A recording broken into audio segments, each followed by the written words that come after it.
Las 7:30 de la tarde, una hora menos en las Islas Canarias. Sean muy bienvenidos todos a la redacción abierta aquí en el Toro Televisión, donde ya estamos listos, preparados para contaros la actualidad, hoy un poquito mejor en el tema de incendios. Luego hablaremos de ello a fondo, pero vaya esto de anticipo.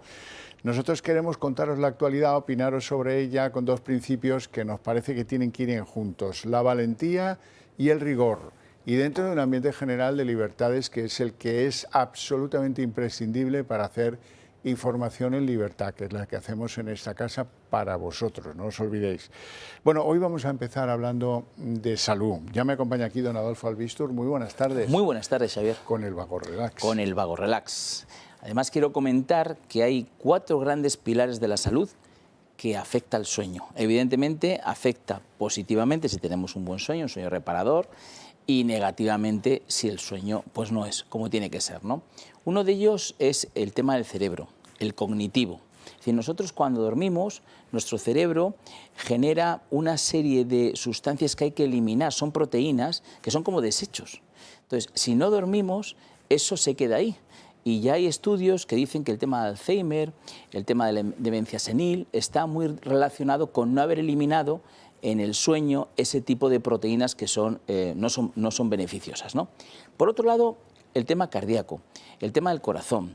Por la noche también las células cardíacas se regeneran y es un momento que necesita el corazón estar relativamente en buen estado, es decir, latiendo lentamente, y sin embargo si estamos con un sueño ligero, un sueño o no cogemos el sueño, pues el corazón no descansa tampoco. Luego el tema metabólico, también muy importante, tanto, fíjate que también se habla de esa diabetes tipo 2, ¿no? Que las personas al dormir mal, al no dormir bien, pues pueden tener con más facilidad esa diabetes, que es la diabetes que digamos que se da con los años, ¿no? No es la diabetes de la juventud. Y luego el sistema inmunológico, importantísimo. No es lo mismo cuando tú coges un catarro que rápidamente lo cures porque tu sistema inmunológico esté fuerte, y ya no digo nada de una neumonía, como si está mal. Entonces, esos 4 grandes pilares de la salud, con un buen sueño funcionan bien, con un mal sueño pues se dañan. Para eso está Vago Relax, para conseguir que a través de esa estimulación del nervio vago, que es el responsable de ese sueño reparador, ese sueño que necesitamos tener en tiempo y forma, podamos conseguir entrar en él y luego mantenernos. ¿Cómo lo hace? Pues tan solo es un dispositivo así de sencillito, fíjense, se enciende, son 15-20 minutos colocando las 2 pincitas en los lóbulos de las orejas, más o menos ya cuando hayamos dejado de ver la tele, el móvil, y ya digamos, ahora ya sí que me voy a la cama, me voy a dormir, entonces nos lo colocamos. 15-20 minutos, luego nos lo quitamos y ya veréis qué sueño vais a tener, qué reparador, qué bien lo vais a encontrar al día siguiente y sobre todo cómo vamos a mejorar nuestra salud en el tiempo. Qué importante es poder dormir bien, ¿eh? Es importantísimo porque realmente, aparte de todo lo que decimos, que tú no lo sabes, porque lo que sí que notas es al día siguiente. Cuando has dormido bien, dices, oye, qué bien he dormido, qué ganas tengo de hacer cosas, y cuando has dormido mal es que ni te digan buenos días porque no tienes ganas de nada. ¿Hay algún perfil para el que esté especialmente recomendado el Vago Relax? Bueno, evidentemente, me parece que hablan de un 40-45% de la población que duerme mal. Ellos sí o sí, porque la salud le está afectando. Y luego aquellas personas también pues que tienen ciertas ansiedades, que hacen mal las digestiones, bueno, otras personas que a lo mejor no es tanto en el sueño, pero eso durante el día. Entonces yo creo que casi nos afecta mucho. Y luego en cuanto a edades, desde jovencitos hasta mayores, ¿por qué? Porque no tiene ningún efecto secundario, es decir, es algo mecánico que estimula el nervio vago sin hacer ningún tipo de daño ni contraindicación. Y sin farmacia. Sin farmacia, que es muy importante no tomar cosas si podemos. ¿Por qué? Porque todo lo que tomamos, demos cuenta que va por el torrente sanguíneo, va por todos nuestros órganos y va dejando rastro. Hay veces, hay medicamentos que no son tan dañinos y otros que sí. Por ejemplo, los somníferos sí lo son. Sí lo son, por eso hay que intentar no tomarlos y si podemos hacerlo de una manera natural, muchísimo mejor. Y lo otro tiene un problema, que si lo mantienes durante mucho tiempo, pues al final termina convirtiéndose en un medicamento que no te hace nada. Eso es, o sea, la costumbre de una medicación de este estilo, que al final son drogas blandas, pero Estoy no dejan de pensando ser en la droga. serotonina, ¿no? Que se toma muy a menudo. Sí, la melatonina. La melatonina Sí. es no es un somnífero, pero sí lo que hace es sustituir la que nuestro cuerpo de manera natural debería hacer. Entonces, ¿qué ocurre si la tomamos? Que mucha gente la toma y dice, yo tengo pesadillas, claro, porque la cantidad hay que saber cuánta. Es muy difícil que des con la que es, ¿no? Pero es que el cuerpo dice, oye, si ya tienes, ¿para qué le voy a segregar yo? Y entonces, a partir de entonces empieza ese proceso que luego una cosa es que tú a lo mejor te vayas a un viaje, tengas un jet lag y digas, me voy a tomar una pastilla de melatonina por contrarrestar ese jet lag, y otra cosa es que personas que continuamente toman melatonina. Para eso, no. Pongamos el Vago Relax, que es muy sencillito, muy fácil y muy eficaz. ¿Cómo nos podemos hacer con un aparato Vago Relax? Bueno, pues ahí tenéis un teléfono. Yo os invito a que llaméis ahora. Llamar una sola vez, simplemente llamar y colgar. Marco 900-730-101, llamo, cuelgo y nosotros mañana os llamamos, os explicamos bien todos los descuentos que tenéis, nos explicáis cuál es vuestro problema, porque sinceramente si dormís mal, si no descansáis bien, es importante que lo hagáis. Y ya sabéis que, por favor, por lo menos probadlo, porque hay muchísima gente que le está yendo muy bien y a vosotros os puede ir también bien. Así que 900-730-101. Don Adolfo, muchas gracias por la visita. Gracias, Xavier. Un placer. Nosotros tenemos una obligación que cumplir, que es atender, sobre todo, una necesidad informativa. ¿Cómo van los incendios? Pues vamos a ver. Lo primero de todo, un resumen muy somero. 173.000 hectáreas calcinadas, 3 veces las que se calcinaron a estas alturas del año 2025. Y una duda que planea en el ambiente, en los bares de España. La pregunta es muy sencilla. Esto de los incendios requiere ir por delante de las llamas, no ir por detrás de las llamas, que es lo que hemos estado haciendo, porque tenemos unos medios para atender los incendios que son tercermundistas, que no son los que están utilizando en Francia con unos incendios pavorosos que están combatiendo en parte gracias a la tecnología, cosa que aquí no pasa. Aquí tenemos unos Canadair que los debió comprar Franco, tienen muchos años, pero muchos. Bueno, a pesar de todo eso, de toda esa dificultad, la situación, digamos que parece que tiende a mejorar, aunque vienen más calores, vienen más dificultades y ya veremos, porque hay incendios que se vuelven a reemprender.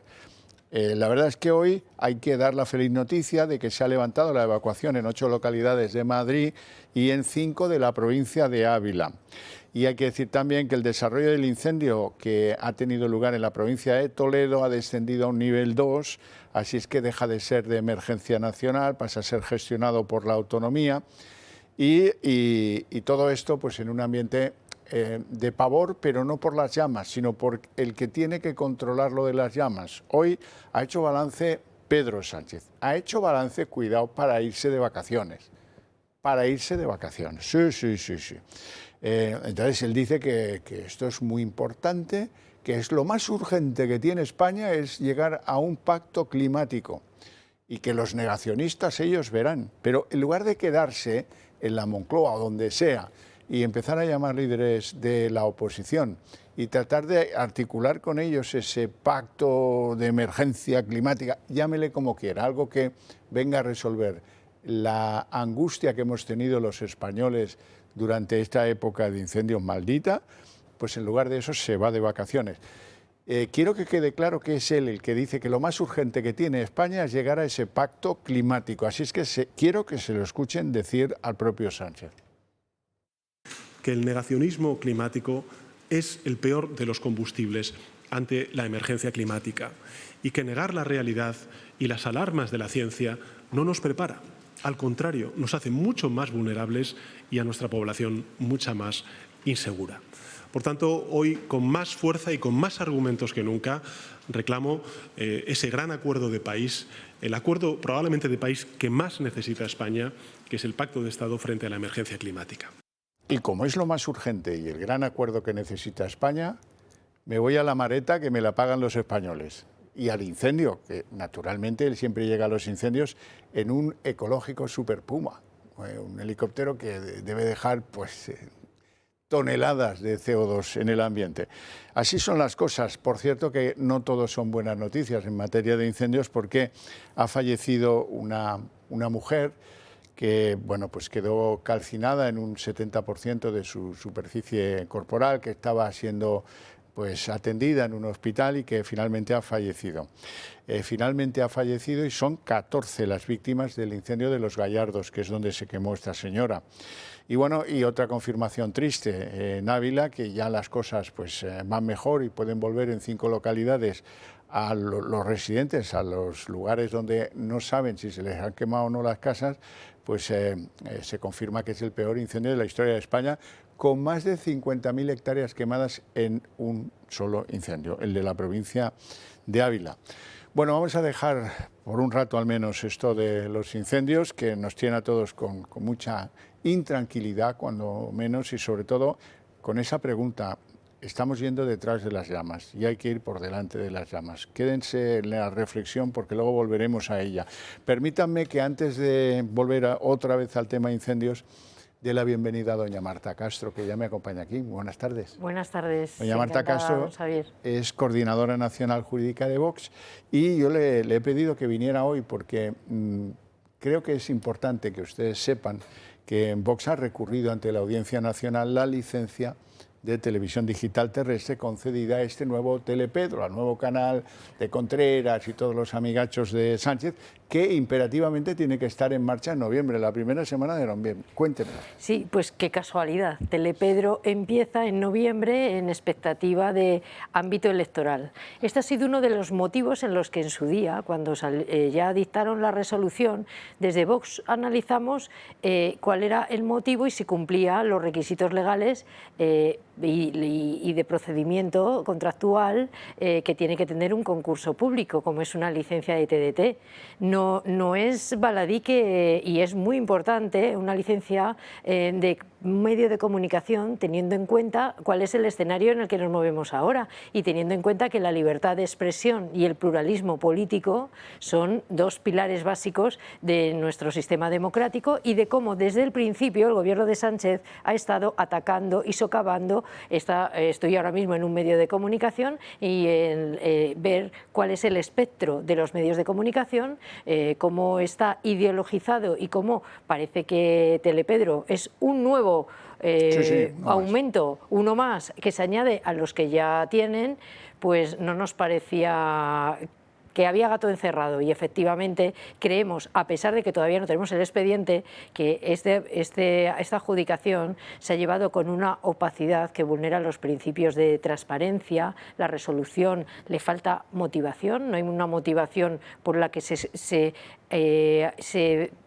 tengan los criterios en los que se pueda contrastar pues los principios de discrecionalidad, claro. Cuál han sido los otros participantes y por qué se les ha apartado del concurso y fundamentalmente esa coincidencia en tiempos y la vulneración del Plan Nacional incluso de Comunicación. La Ley General de Comunicación Audiovisuales establece unos plazos de 12 meses para la aprobación y resulta que han tenido 18, pero el anuncio de la adjudicación se hizo antes de acabar el concurso. ¿Qué concurso es este que se sabe antes de que acaben los plazos, se sabe quién va a ser el adjudicatario? Y luego, como bien decías, el conglomerado societario y la composición societaria de las empresas pues es muy relevante, porque si resulta que estamos hablando ya de unos socios muy vinculados, hablan de los rebeldes de Prisa, de unos socios que están muy vinculados a Moncloa y ya la guinda del pastel es que además se va a financiar con fondos públicos, 20 millones que han dotado para esta tele, pues creo que los principios también de neutralidad y de pluralismo político y, como decía antes, de libertad de expresión que tiene que tener cualquier actuación vinculada a los medios de comunicación, pues nos parece que puede haber sido vulnerado. Y como esto necesitamos el expediente, que lo tendrá la Audiencia Nacional cuando admita a trámite nuestro recurso y lo tendremos que analizar profundamente para ver exactamente cuáles de los motivos que atisbamos que existen se podrán confirmar. Pero desde luego puedo denunciarte los 4 que ya he dicho: la falta de motivación, la vulneración de la concurrencia pública, la vulneración de la publicidad y del pluralismo político y de la libertad de expresión, y también incluso cómo esa conexión ideológica está vulnerando la Ley General de Comunicación Audiovisual, que impide la concurrencia, la acumulación en una concurrencia mediática. Quiere decir que no puede estar, el espectro ideológico tiene que ser abierto en ese, para abrir el abanico de comunicación y de opiniones, que es la base del pluralismo. Sí. Esta discrecionalidad que puede aplicar la Administración ya ha sido muy matizada y ya se lo advirtieron al Gobierno, tanto el Consejo de Estado como la Comisión Nacional del Mercado de la Competencia, que es, al ser un ámbito regulado, es el que puede tener cierta competencia para también asimilarlo. Y ya les dijo que la discrecionalidad no equivale a arbitrariedad, resumiendo de algo así fácil, ¿no? Y aquí creemos que una vez más el Gobierno ha pasado la línea en su ataque a la libertad de expresión y en la tendencia a censurar aquellas opiniones que no son las suyas, con que creo que más que una televisión ha puesto en marcha una herramienta electoral para tapar la boca a quien no opine como ellos. Sí, como si no tuvieran pocas. ¿Cómo me gustaría que esto acabara en la mesa de trabajo de la UCO? Porque seguramente no resistiría ni medio día de trabajo y empezaríamos a ver reuniones que se han tenido en la Moncloa, que a mí particularmente me constan, para urdir una plataforma con este y el otro y el de más allá y convencer a unos y a otros de la conveniencia de asistir al gran Pedro Sánchez en su futuro electoral, que por lo que parece va a ser bastante urgente. Por lo que pues no descartemos nada, porque ciertamente todas estas vinculaciones, como se está viendo, está funcionando, ha venido funcionando del Gobierno de Sánchez desde el primer momento, y como el núcleo de Moncloa, ya sabéis cómo Vox estamos ahí en el centro de la investigación para impulsarla, pues no lo descartemos, que de un expediente administrativo pueden derivar otras cosas. Pues a ver si hay suerte con el tema. Quiero hablar con usted de otros asuntos, porque hoy hemos visto la despedida de Sánchez, que se va de vacaciones. Ha contestado 5 preguntas, solo 5 preguntas. Y naturalmente las 5 tenían que ver con la corrupción, faltaría más. Entonces, bueno, lo más llamativo han sido las respuestas a lo del hermano ya condenado y a lo de la esposa que se va a sentar ante un jurado popular. En ambos casos han sido del todo lacrimógenas. En el caso del hermano, habla muchos idiomas, habla ruso perfectamente. Lo dice él, que no sabe decir ni ochichornia, pero ya da por hecho que habla muy bien ruso. Vivió 6 años allí, bueno, un animal en los idiomas, tal como lo ha escrito él. Sobre la esposa aún ha sido más gracioso. Se pregunta retóricamente si España puede permitirse que la esposa del presidente del Gobierno tenga que abandonar su empresa cuando él llegó a la Moncloa. Una empresa, bueno, luego les cuento cómo era la empresa, porque eso tiene mucha amiga. ¿Qué le ha parecido?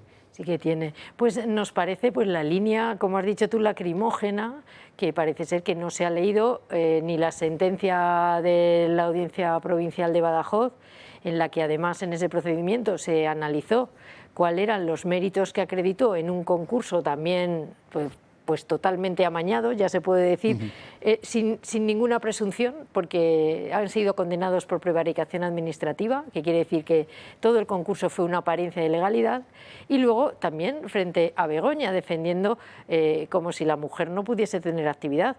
Claro que la puede tener, pero manteniendo la raya diferenciadora de que no puede utilizar para sus propios intereses y su propio beneficio empresarial el erario público, ni los medios, ni utilizar la influencia que ofrece su marido. O sea, claro que puede hacerlo, pero hay que ser, cuando hay máximo y cuando es la esposa de un presidente del Gobierno, extremadamente exquisita precisamente en esta línea diferenciadora.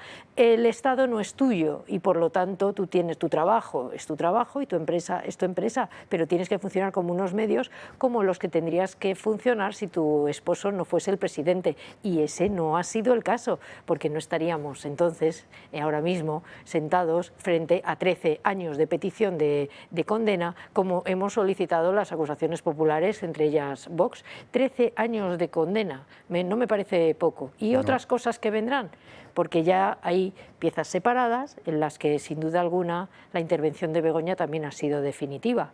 Con que al jurado va parte de la causa por los delitos especiales que tiene que ver el jurado, pero todavía hay tela que cortar. Todavía hay partido. Yo me refería a la empresa que tenía Begoña Gómez antes de llegar a la Moncloa. No creo que el presidente se quisiera referir a las saunas, que algunas existían en 2018, no lo creo. Probablemente se refería a Inmark. Inmark es una sociedad que se dedicaba a hacer encuestas y que tuvo no una, sino varias denuncias en lo que ahora se llama las salas de lo laboral, ¿no? Se llaman así, ¿no? Antes era la magistratura social, de trabajo, magistratura, ¿verdad? social. Sí, porque algunos pobres trabajadores que trabajaban para Begoña se quejaban de que les explotaban haciendo encuestas callejeras por las ciudades españolas, en esa sociedad que en pleno delirio dice Sánchez que si eso es lo que quiere España, que las mujeres tengan que dejar sus empresas porque su marido es presidente del gobierno. Sí. Bueno, ahí en Inmar hizo buenas relaciones, porque ahí conoció precisamente a su asesora, Cristina Álvarez, también, también está involucrada, y creo que también el propio presidente Sánchez, si no me equivoco, estuvo trabajando con ella. Así que creo que de ahí lo que sacó fueron buenas relaciones. Sí, sí. Bueno, es una maravilla. Doña Marta Castro, un placer enorme tenerla en el programa. Muchísimas gracias. Gracias. Y suerte con eso de la Telepedro, que nos va a dar noticias. A ver si nos da alegrías. Muchas gracias, de verdad. Bueno, tenemos que volver, porque era el compromiso que yo tengo con ustedes, a los incendios. Y tengo que contarles que paradójicamente, esto no solo va de lo que pueda traer el cambio climático, que no sé si trae algo negativo o no, sino del abandono del mundo rural. Ese es el gran problema que tiene España, sobre todo cuando en la primavera llueve mucho, cuál es el caso, cuando están los bosques repletos de maleza que son verdaderas masas dispuestas a esperar una llama para ponerse en fuego, y sobre todo cuando el gobierno ha vaciado el fondo de emergencias para pagar gastos ordinarios antes de destinarlo a lo de los incendios.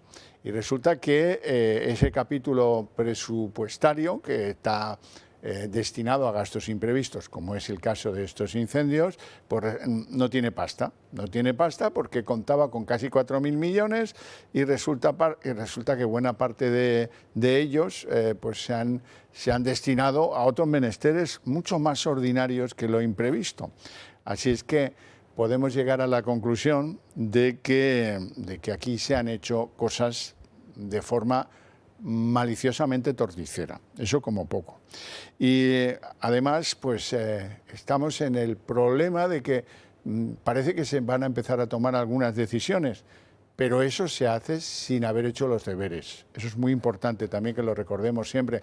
Vamos a hacer un repasito de las cosas que se dejan de lado. Nos lo prepara Lara Guerra.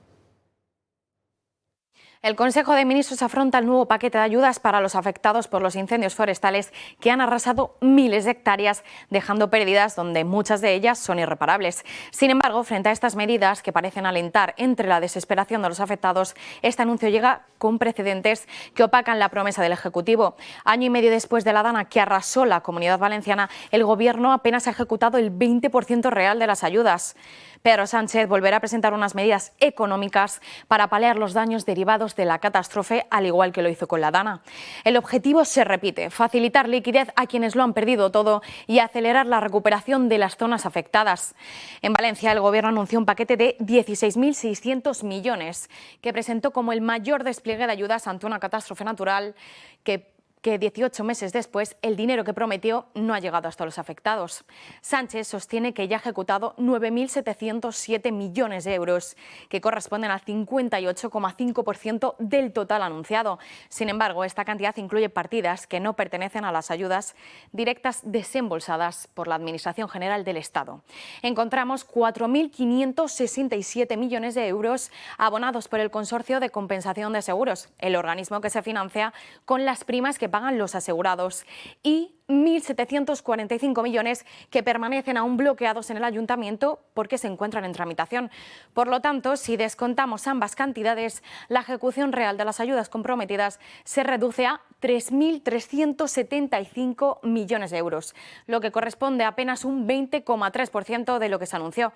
Viendo estos datos, el anuncio de las ayudas sobre la mesa llega de la mano del temor de los afectados por la catástrofe forestal ante la posibilidad de que las promesas de Sánchez vuelvan a ser solo palabras y no hechos. Bueno, y en parte para mostrarles nuestro agradecimiento colectivo y en parte porque queremos saber cómo van las cosas, cómo evolucionan. Por ejemplo, estos incendios que hay alrededor de Madrid que han sido tan graves y tan preocupantes. Por eso queremos entablar una pequeña conversación con un bombero forestal, con Gonzalo Pérez, que ejerce en la Comunidad de Madrid. Muy buenas tardes, Gonzalo, y gracias por atendernos. Muy buenas tardes, gracias a vosotros. Bueno, yo decía antes que no hay que ir detrás de las llamas, sino anticiparse, ir delante de las llamas. ¿Estás de acuerdo? Sí, totalmente de acuerdo. El hecho de que haya habido estos incendios se podían haber prevenido mucho antes en invierno.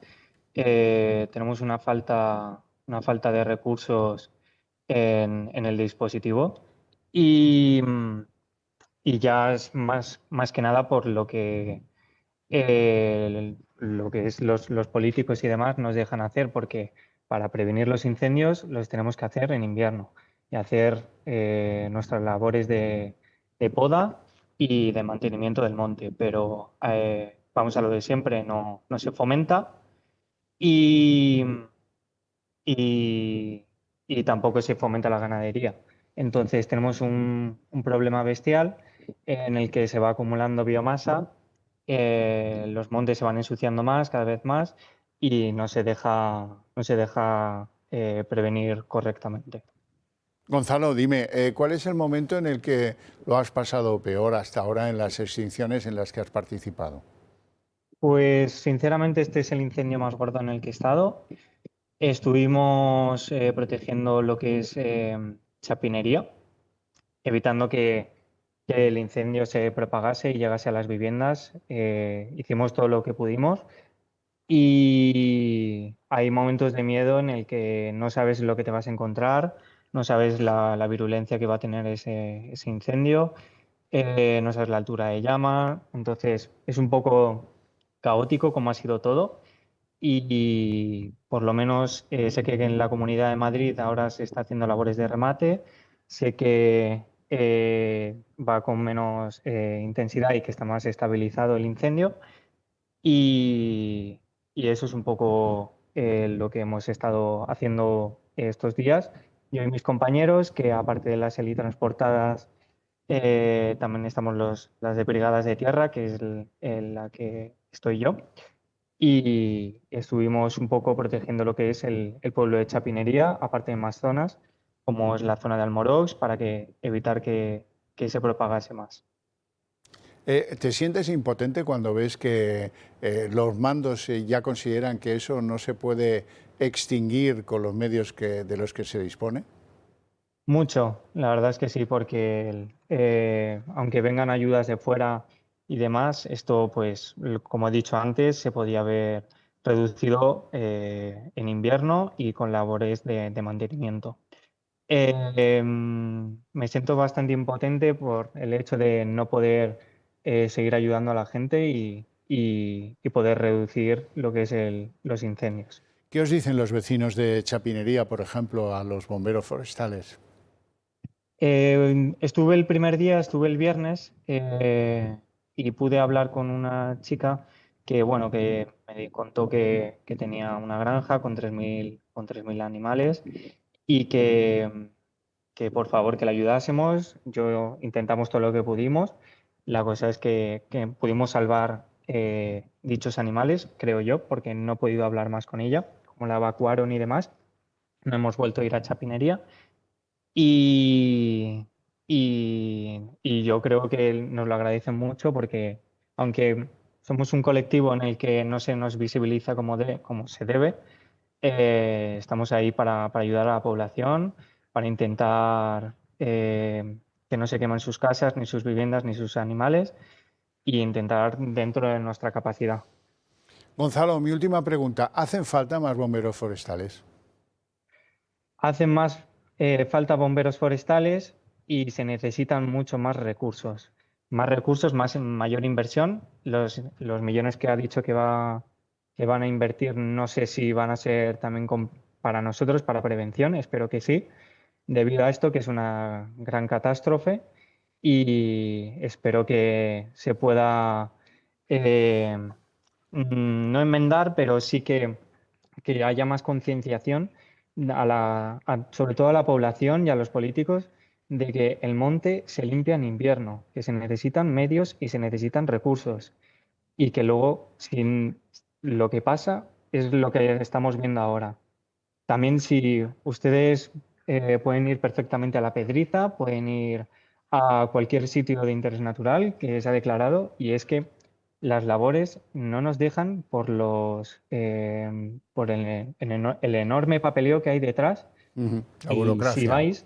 Si vais, podéis comprobar por vuestros ojos que está lleno de biomasa forestal que no se limpia, y que es una gran pena porque, bueno, este invierno nos han dejado tocar algo más en La Pedriza, pero es muy, muy complicado. Gonzalo Pérez, pues a través nuestro permítenos que os agradezcamos mucho a los bomberos forestales vuestros esfuerzos, el que estéis arriesgando la vida en apagar estos fuegos terribles y el que hayáis sido tan eficaces dentro de lo posible, que los medios que tenéis son bastante tercermundistas, por la burocracia, Totalmente. por lo que sea, pero por la falta de aviones que puedan tirar agua desde las alturas, por mil cosas que hemos ido viendo y que nos han descubierto que no estamos preparados y que no, en fin, que muchas cosas tienen que cambiar de cara al futuro. Totalmente. Muchísimas gracias y te mando un fuerte abrazo. A ti, hasta luego, buen día. Hasta luego. Nos vamos a ir a publicidad. Antes que eso, permítanme que les hable muy brevemente del Club de Amigos y que estamos aquí porque compartimos ideas, vosotros y nosotros, que estamos aquí y tenemos mejor disposición para hacer que esas ideas se trasladen a un conjunto cada vez mayor de la sociedad española. Si estáis de acuerdo con eso, es posible que entendáis que necesitamos de vuestro apoyo para llevar a cabo ese trabajo. ¿Y qué os pedimos? Pues os pedimos que os hagáis miembros del Club de Amigos del Toro Televisión, que es el único club de España en el que le permite a los socios aplicarse la cuota que puedan, buenamente puedan. Eso pocos lo hacen, nosotros sí lo hacemos. Si alguno puede ayudarnos más, pues que se plantee hacernos alguna donación a la fundación de este medio de comunicación, y las dos cosas, las cuotas al Club de Amigos, pero las donaciones también, son deducibles en el impuesto de la renta, que lo sepa toda España, que incluso se pueden deducir hasta porcentajes muy elevados, hasta un 80% de lo que, eso depende de la cantidad donada. Cualquier duda os la van a resolver en el Club de Amigos.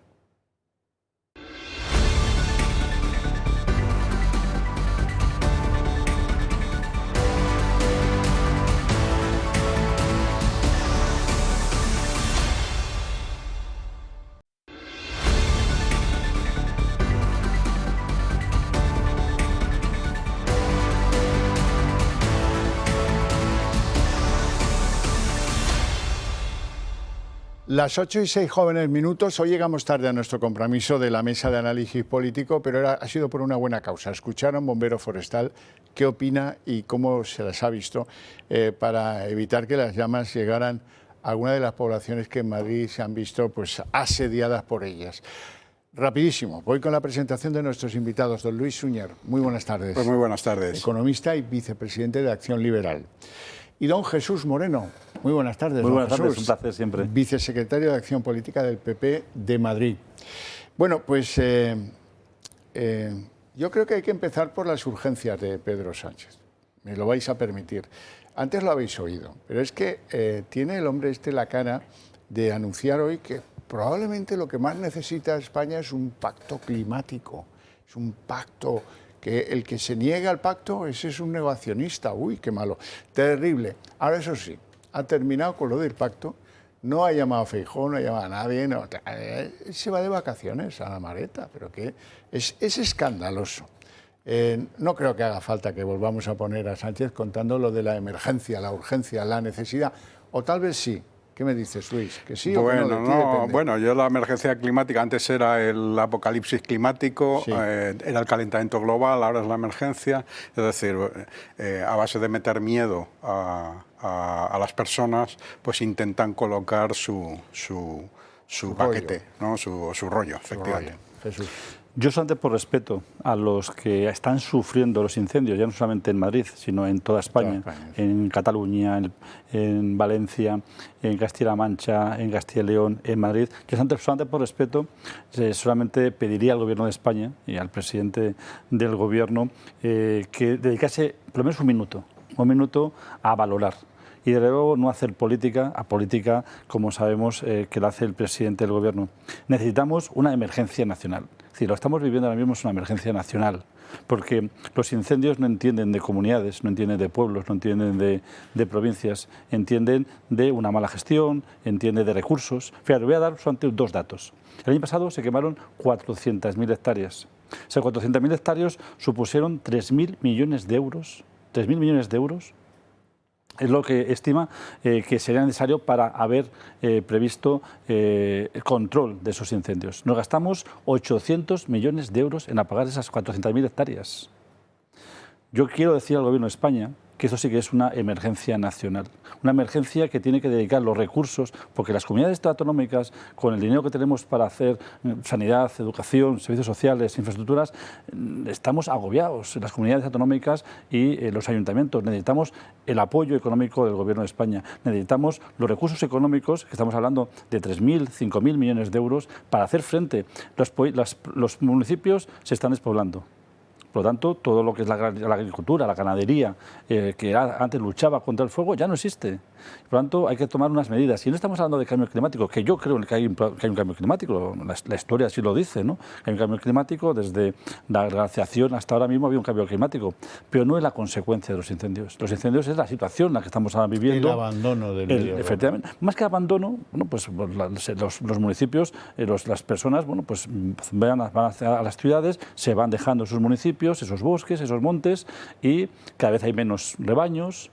También habría que hablar también de la política agraria comunitaria y todo cómo favorece la agricultura, la ganadería. No y se cómo puede explotar nada en el bosque, ni la resina, pero ni si es que para podar una encina, yo que soy agricultor, para podar una encina necesitas una burocracia que dices, mira, no la corto, no la podo, la dejo. Porque es que el papeleo que te lleva solamente para podar una encina es un horror. Por lo tanto, yo creo que hay que afrontar que tenemos un reto importante por delante, que es el tema de los incendios, que paulatinamente se están produciendo. Hay que invertir, pero o interviene el Estado, o si no, las comunidades, los municipios, no podemos hacer frente déjame que a esa inversión. Una pregunta fácil. Tú eres alcalde. Si fuera tu responsabilidad, ¿tú te marchabas de vacaciones ahora a la Mareta? Por supuesto que no. Y es más, yo estaba de vacaciones el año pasado cuando sucedió el incendio en Tres Cantos, en la zona norte de Madrid, y lo primero que hice fue cogerme el coche y en 3 horas estar en Madrid. Es decir, yo no podría estar tranquilo, ni podría estar a gusto, sabiendo que media España está sufriendo. Es decir, ya no solamente es el daño ecológico y daño medioambiental con la quema de bosques y de encinas, es que hay mucha gente sufriendo. Que yo he estado viendo a ancianos que han tenido que ir a 3 residencias durante estos 3 días porque se estaban quemando, cómo lloraban delante de la televisión, ancianos que todavía tenían capacidad para valorar lo que estaba sucediendo. Solamente si el presidente del Gobierno hubiese visto a estos ancianos llorar, creo que no tendría capacidad para irse a la playa antes de resolver estos problemas tan graves y a las personas, sobre todo a las personas. Sí, de todas maneras, es ejemplo tras ejemplo o situación tras situación. Vimos lo que ocurrió con la Dana, ¿no? Es decir, que hay un fenómeno meteorológico y se descubre que no hay prevención, ni hay actuación, ni siquiera coordinación. El famoso si necesitáis ayuda me llamáis, ¿no? Seguidamente tenemos lo de Adamuz, ¿no? Que el accidente ferroviario, que creo que no equivocarme, lo primero que dijeron es que era culpa del cambio climático, ¿eh? Y luego ya se descubrió que no se dedicaban medios a mantenerlo, claro. Y entonces viene este tercero, ¿no? Y este tercero demuestra lo mismo, es decir, ocurre esta catástrofe y no hay medios ni de prevención ni de solución, es decir, los hidroaviones famosos. Pues, ¿cómo puede tener cada comunidad autónoma un avioncito, ¿no? Pues tendrás una flota de aviones y esa la utilizas según lo necesitas. Pues ni eso tenemos. Y pendientes de la solidaridad de Italia y de Grecia, que la cosa también, en fin. Bueno, vamos a lo político. Resulta que Pedro Sánchez hoy, que estaba de buen humor porque se va de vacaciones, ha consentido 5 preguntas, 5 en materia de corrupción, ninguna más, 5. Y en esas tampoco ha contado gran cosa nueva, pero bueno, ahora lo vamos a ver. ¿Qué es lo que ha contado Sánchez a esas 5 preguntas? Pedro Sánchez continúa defendiendo la inocencia y la legalidad de las personas de su entorno que están siendo investigadas o algunos casos de corrupción como el rescate de Plus Ultra. El expediente de Plus Ultra ha sido examinado por activa, por pasiva y por perifrástica, pues yo no sé cuántas veces. Decimos lo que hemos dicho siempre, una legalidad absolutamente intachable. Un rescate que, según matiza el presidente del Gobierno, fue un préstamo con intereses que no eran del agrado de ninguna de las empresas que recibió el dinero. Un dinero que la aerolínea todavía no ha devuelto y detalle que Sánchez ha olvidado mencionar. Lo que sí ha dejado claro es que sigue confiando en el expresidente José Luis Rodríguez Zapatero y aunque afirma que yo no soy el portavoz del presidente Zapatero, respeta los tiempos que él marque para dar todas las explicaciones necesarias para aclarar su situación judicial. Él las hará en sede judicial y en los medios de comunicación cuando considere. Preguntado por su familia, Sánchez ha vuelto a defender su inocencia y ha aclarado que son mucho más que su hermano y su esposa. Evidentemente, Begoña Gómez es mi mujer y David Sánchez es mi hermano. Pero son Begoña Gómez y David Sánchez. Son 2 personas que durante toda su vida lo que han hecho ha sido trabajar. Sobre David Sánchez, condenado recientemente a 9 años de inhabilitación por un delito de prevaricación administrativa, ha afirmado que tiene todo el derecho a recurrir la sentencia y ha reiterado su apoyo hacia él, señalando que siempre ha trabajado de forma legal y que tiene una amplia formación, sobre todo lingüística.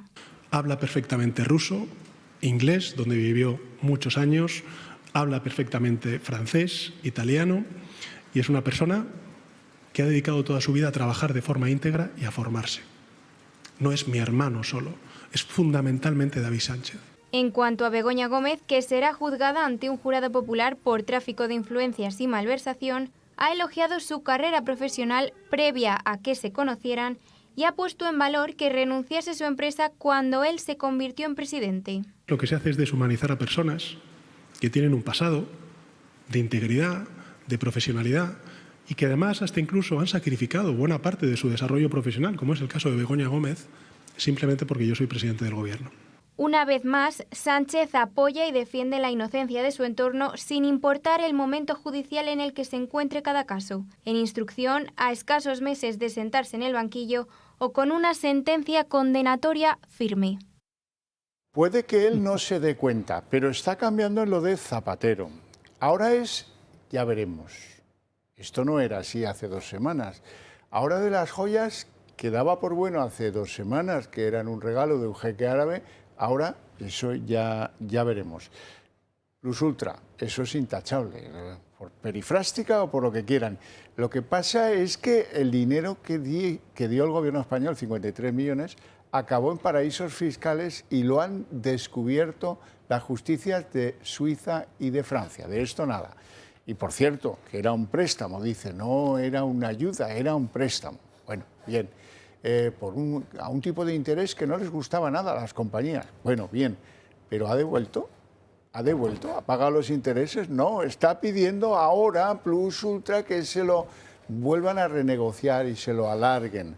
Y ya sobre esto, el criterio del ruso que tiene Pedro Sánchez para verificar la calidad. Hombre, vamos a ver, Pedro Sánchez, tu hermano ha vivido 6 años en San Petersburgo. Es bastante normal que hable algo de ruso, ¿no? Hasta ahí yo no sabría distinguirlo, ¿eh? Me parece que tú tampoco.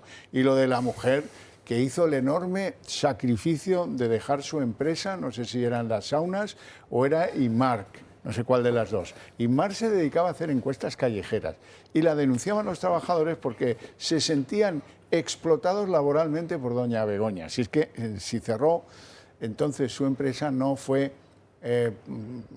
o habría que añadir entre los motivos la expectativa de que pudiera abrir otras actividades más interesantes para ella o por lo menos de más relumbrón.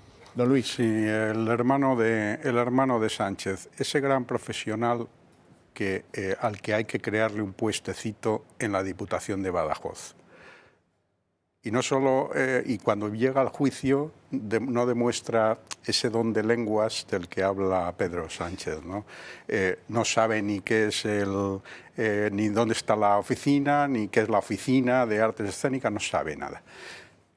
Tenemos a Begoña, esa gran profesional, ¿no? Que es la ofensa, es una ofensa para los profesionales que han hecho una carrera profesional sin recurrir al tráfico de influencias y a la malversación de fondos públicos.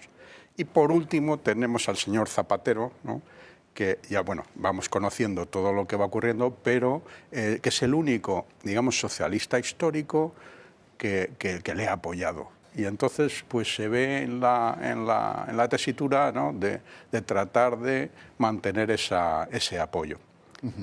Jesús Moreno. Si no fuese porque nos han robado a todos los españoles, y además hay una sentencia firme de su hermano, el gran trabajador. Dice que su hermano es un gran trabajador. Desde luego en la Diputación de Badajoz no le conocen como un gran trabajador. Si no fuese porque nos ha robado a todos los españoles dinero, estaríamos hablando casi de un chiste. Un hermano que le pagan por no trabajar y es un gran trabajador. Su mujer, que no tiene ninguna titulación, es una gran catedrática que además dirige un máster. No sé qué máster pueda dirigir. La universidad más importante. En la universidad con software que la pagan y que luego se apropia ella del propio software, lo cual, bueno, pues ya está imputada y 13 años posiblemente es lo que están pidiendo ahora mismo los juzgados como pena para su mujer. Es decir, que va para adelante. Y luego lo de Zapatero. Es decir, yo creo que faltan como 2 o 3 telediarios, no sé si llegaremos a final de agosto, cuando diga, ese señor, yo no conozco a ese señor, pasaba por aquí, el señor Zapatero pasaba por aquí. El señor Julito, cuando el señor Julito siga cantando y siga hablando, que ella ha demostrado con sus pruebas y sus intervenciones en la justicia, en los tribunales, que se ayudó a Plus Ultra con informes falsos sobre la propiedad, sobre la situación económica de Plus Ultra. Que sabía 11 días antes que le iban a dar las ayudas. Efectivamente, pero el problema no es Zapatero. Es decir, el problema no es las joyas de Zapatero, que puede ser lo más llamativo, lo más ilustrado, ¿no? Hombre, sí. Y que posiblemente, porque ha dado 4 o 5 versiones distintas, posiblemente sean comisiones. El problema es el Gobierno de España, el Consejo de Ministros, que aprobó esas ayudas sabiendo que no correspondían las ayudas al Plus Ultra. Ahí es donde está la chicha. Y ese máximo responsable se llama Pedro Sánchez. Bueno, vamos a hacer una pausita de publicidad. A la vuelta continuamos, que nos quedan muchísimos temas. Las hijas de Zapatero, las secretarias del PSOE que han pasado hoy por el juzgado. Bueno. ¿Sabías que las horas más caras de la electricidad son justo cuando más la necesitas? Mañana y noche la luz se dispara y tu factura también. Con el nuevo modelo de autoconsumo remoto con baterías de comunidad solar, almacenas la energía que producen tus paneles situados en un parque solar durante el día y la usas cuando el precio de la luz es más cara. Producción, almacenamiento y ahorro, todo en un mismo proyecto y listo para cualquier vivienda. Pisos y casas que no pueden instalar paneles en el tejado están de suerte. Únete al cambio y protégete de las subidas de la luz. Llama ya al 980 28 12 o entra en comunidadsolar.es.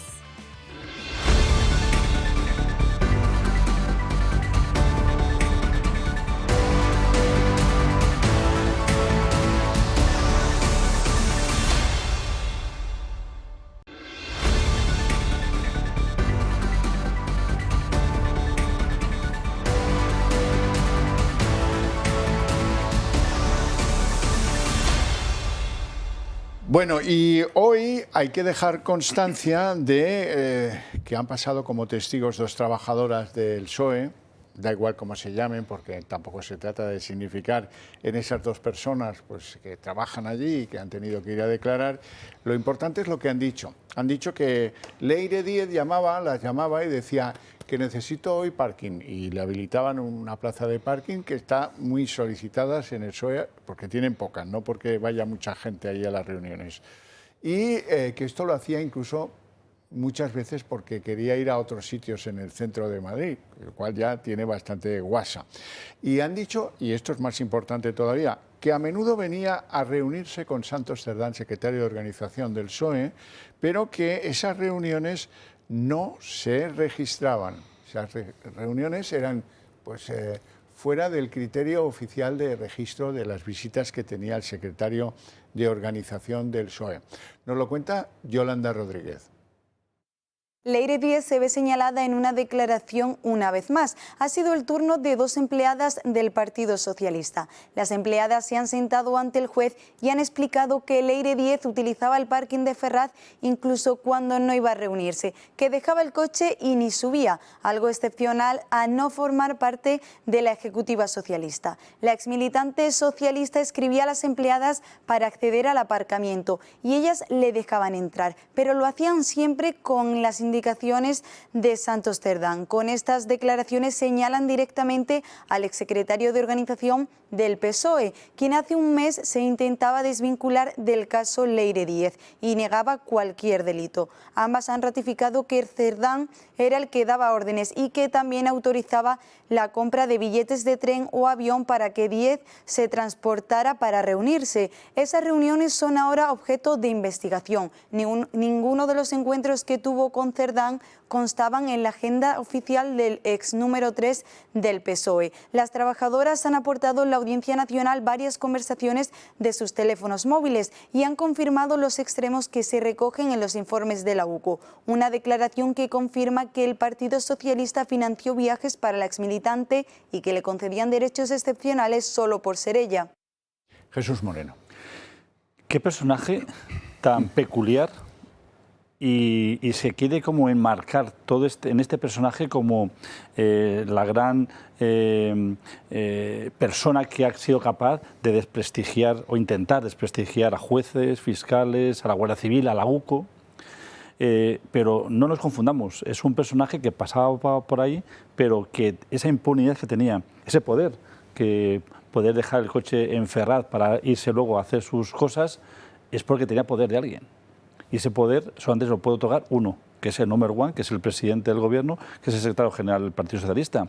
¿Para qué? Para tapar todos los hechos que estamos descubriendo y que se van a descubrir cada vez más. Zapatero, su hermano, su mujer y todo lo que acecha, que seguro que llegará a una financiación posiblemente ilegal del Partido Socialista, que yo creo que es el culmen de toda esta investigación y de cómo se la trataba a esta persona con todos los favores, con todas las posibilidades, para que es que llamaba por teléfono al fiscal general y recibía el despacho del fiscal general o la segunda del fiscal general. Llama tú o llamo yo al fiscal general a ver si me recibe, o al delegado del gobierno, que le llamé un día para ver si hacía un trabajo pues, del CERAL, la M50 y demás, ¿no? Y me dijo que es una cuestión suya. Yo quisiera aprovechar ahora, que hablo de jueces y de fiscales, de mandar a todos la gente que está trabajando en los incendios, voluntarios, bomberos, forestales, Guardia Civil, Protección Civil, todos los que están haciendo un trabajo impresionante para atacar contra estos incendios y sobre todo también pues, mucha gente que está trabajando en toda España, Guardia Civil, que están realizando un trabajo de salvarnos y de seguridad para todos los españoles. Don Luis. Bueno, yo en el caso de estas 2 personas, tenemos a 2 trabajadoras de Ferraz, probablemente afiliadas, pero que han tenido que pensar si iban a la cárcel siendo imputadas o si testificaban y entonces decían la verdad. Han elegido lo segundo pues porque al final tienen más que perder siendo imputadas que si son despedidas. Entonces todo lo que cuentan, pues claro, hay una ley del silencio entre todos los delincuentes, pero ellas no lo son. Entonces, en cuanto han sido llamadas como testigos, pues han comunicado pues lo que ellas han visto. Ellas, el juez no las considera como que son partícipes del delito, ¿no? Como Santos Cerdán o Leire, pero sí ha aprovechado, ¿no? Como que son testigos para que declaren lo que ha ocurrido. Y ya, bueno, pues vamos observando, ¿no? que algunos van declarando, ¿no? lo que realmente ha ocurrido. Pues sí. Bueno, mira, en esa misma línea, hoy han aparecido publicadas pues 2 audios muy significativos. En uno de ellos es el DAO, Manuel Llamas, teniente general Manuel Llamas, el que dice: me llama el ministro Marlaska alterado por la filtración del correo de Begoña Gómez. Eso lo publica El Español. Y luego, no sé si es también en El Español o en Voz, pues también en El Español. Dice otro audio de la directora de la Guardia Civil, este es mucho más significativo. Leire me dijo: los mensajes de Sánchez y Ábalos los ha filtrado la UCO. Claro, quien emponzoñaba a la UCO da la sensación de que era Leire, tal como acreditan estos audios que, por cierto, están en manos de la UCO. Pero bueno, claro, es que lo que decías antes tú, Jesús, la importancia de Leire Díez, que no era una chapalante que tal, que cual, no, ella tenía un papel ahí de retroalimentación, a lo mejor hasta de bulos, o en este caso yo no creo que la UCO filtrase nada, pero en cualquier caso a ella le servía para emponzoñar a la directora de la Guardia Civil en contra de la UCO. Es tremendo. No, es tremendo, es decir, hemos visto reunirse en la Fiscalía General del Estado para organizar una trama para perseguir a fiscales y a jueces, reunirse con la directora general de la Guardia Civil, un organismo tan prestigioso en España, que lucha por las vidas y lucha por la seguridad de todos los españoles, y cómo desde la propia dirección de la Guardia Civil lo que se intentó es, una vez más, la cloaca para tapar las miserias y los trajemetejes del Partido Socialista y de toda su gente y de toda su familia, ¿no? Cuando estábamos escuchando al presidente del Gobierno hablando de su familia como si fuese una maravilla, ese es el relato.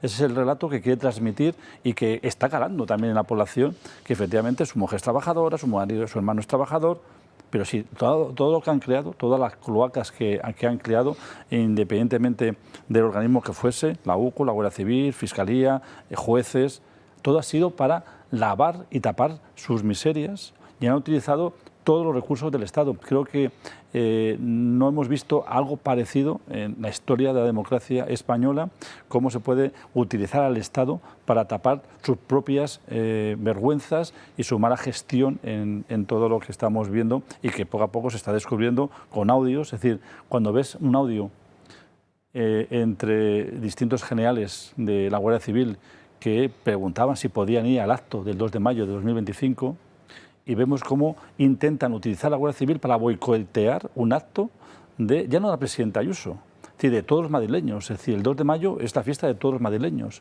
Y vemos esos audios como con un lenguaje soez intentan sabotear, boicotear un acto que es de todos los madrileños, un desfile precioso en la Puerta del Sol, donde una vez más se demuestra el cariño que los españoles tenemos a la Guardia Civil, al Ejército, a todos los que trabajan en la seguridad y en la defensa, y cómo desde la dirección de la Guardia Civil, desde la dirección política de la Guardia Civil, intentan que se sabotee un acto.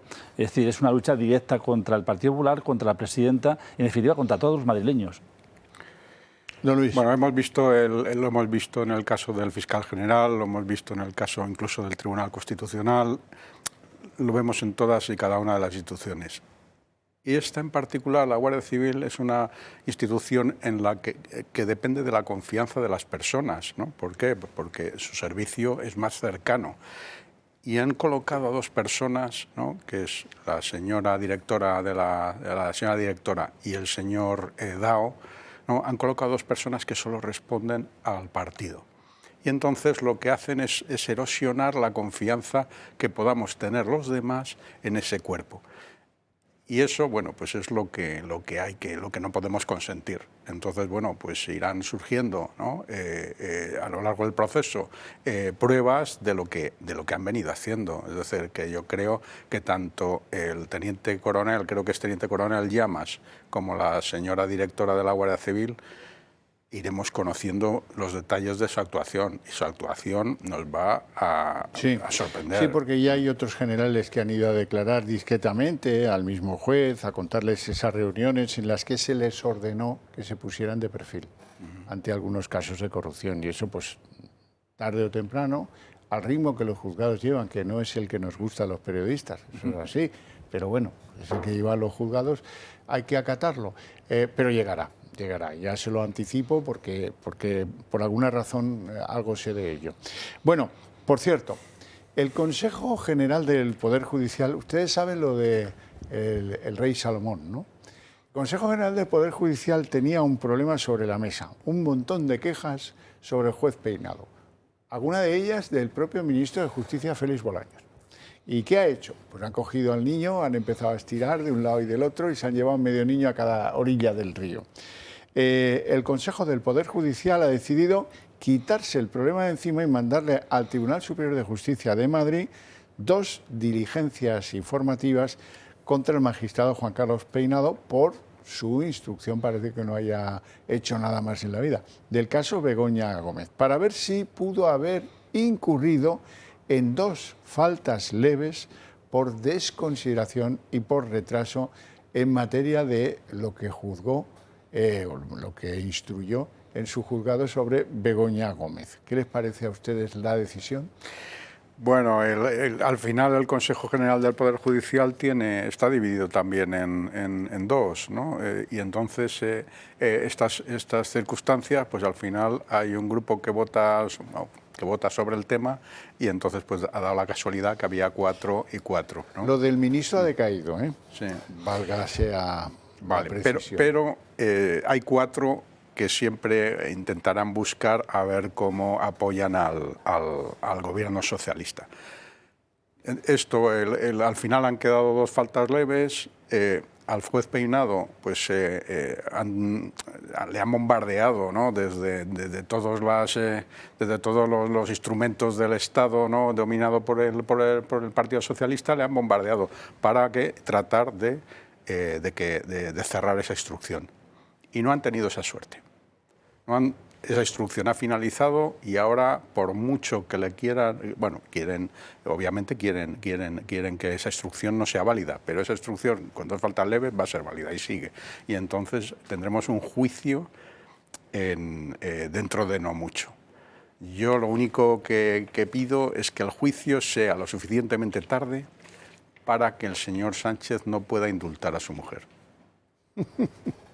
Jesús.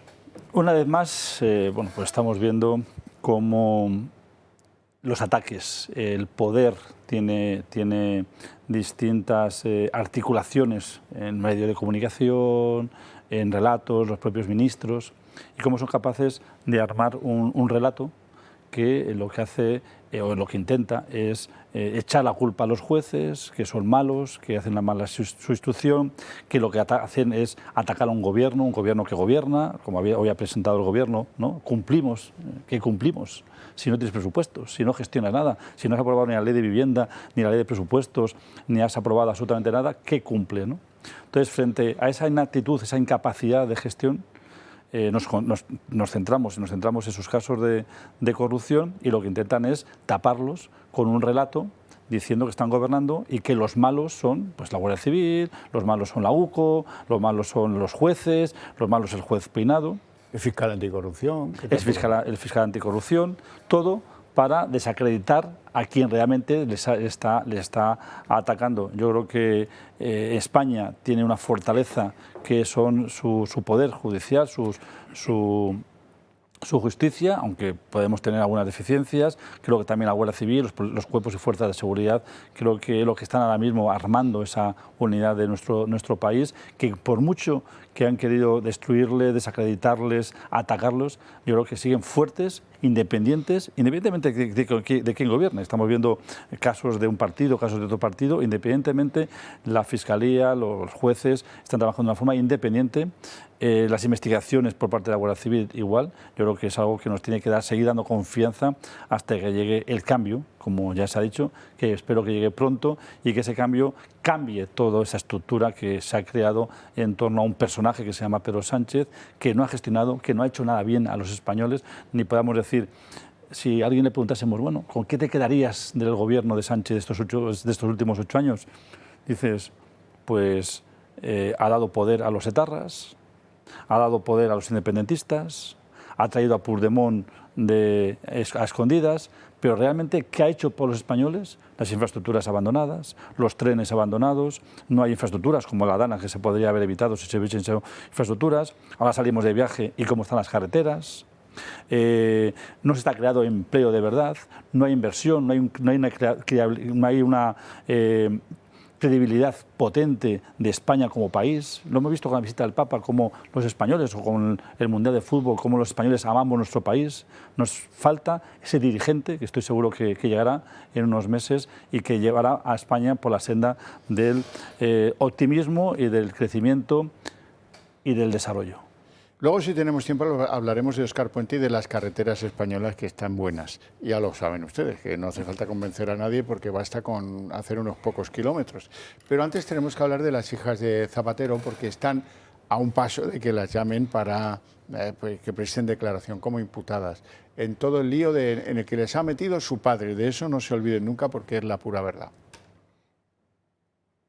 El interrogatorio de las hijas de Zapatero es inminente. El juez Calama citará a Alba y Laura Rodríguez tras la declaración de los dos principales directivos de Plus Ultra. Los ya expresidente y ex CEO de la compañía están investigados en el caso y se sentarán ante el juez el próximo 7 y 8 de septiembre. Ratificarán que pagaron mordidas al entorno del expresidente por su presunta intervención en el rescate de la compañía aérea. Cerca de 240.000 euros de la mordida fueron destinados a la empresa de las hijas de Zapatero. Por tanto, la declaración de Julio Martínez Sola y Roberto Rosselli permitirán al juez reunir la mayor información posible. Una vez los directivos se sienten ante el juez, Laura y Alba, ya imputadas por presuntos delitos de blanqueo de capitales y tráfico de influencias, tendrán que comparecer. Mientras tanto, con el caso Plus Ultra en pleno desarrollo, las hijas de Zapatero han firmado las nuevas cuentas de What the Fab, unas cuentas que elevan el volumen del negocio a más de 2 millones de euros. Lo hicieron poco después de que el juez acordara imputarlas. Un mes antes, la UDEF había registrado la sede de la empresa y volcado los correos electrónicos de los trabajadores. La empresa habría actuado como centro de reorganización de fondos hacia el entorno del expresidente dentro de una presunta trama de tráfico de influencias. Las cuentas muestran un cambio relevante en la composición del balance y complica así la situación de las hijas de Zapatero, quienes tendrán que declarar después de verano, aunque todavía sin fecha fijada. Lo harán con muchos frentes abiertos y tras 2 interrogatorios que darán un impulso a la causa.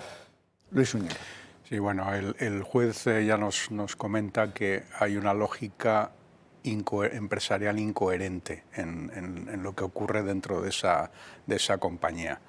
Y simplemente es porque han facturado con precios que no tenían sentido, de una manera, digamos, que no tenía coherencia alguna, con lo cual pues rápidamente Recuerda que el pagador Julito dijo que 3 años ha estado pagándolas sin hacer nada. Claro, efectivamente.